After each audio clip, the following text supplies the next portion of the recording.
यहाँ आपको एक डिफरेंशियल इक्वेशन दी गई है और सेपरेबल या मुमकिनुल तफरीक डिफरेंशियल इक्वेशंस के बारे में आप जानते हैं कि जिसमें हम डी वाई और डी एक्स को अलजब्रेक मुतगय्यर या वेरिएबल्स के तौर पे इस्तेमाल करते हैं।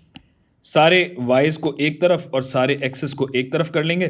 कैसे होगा भाई? ये वाई को यहाँ पे लाना है तो 1/y डी वाई, और फिर इस डी एक्स को वहाँ ले जाएंगे जिसके लिए आपको डी एक्स से पूरी चीज़ को ज़रब देना पड़ेगा। और अब आप ये इंटीग्रेट कर लीजिए।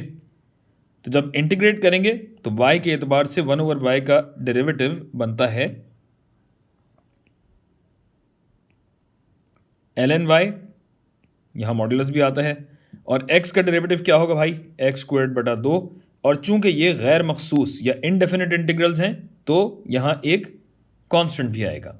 अब मैं चाहता हूँ कि y को अपना सब्जेक्ट बनाया जाए, तो ये ln यहाँ से रिमूव करना चाहूँगा, जिसके लिए हम दोनों तरफ एक्सपोनेंशियल ले लेंगे, यानी एक्सपोनेंशियल पे ताकत बढ़ा देंगे। तो एक्सपोनेंशियल की ताकत जब आप ln y लगाएंगे तो इससे ln ख़त्म हो जाएगा और आपके पास बचेगा मॉड्यूलस ऑफ y, जो के बराबर होगा e की ताकत x²/2 प्लस c के e की ताकत x²/2 जमा c। और जाहिर है अगर पावर में जमा हो रहा होता है तो इसको आप यूं भी लिख सकते हैं कि e ज़रब e हो जाए। ये सारी बातें आप जानते भी हैं। ये हो गया। अब e की ताकत c जो कुछ भी हो, ये तो पूरा कांस्टेंट ही रहेगा ना। तो इस कांस्टेंट को अगर मैं कैपिटल C ही कहता हूं तो c e की ताकत x²/2 हो गया।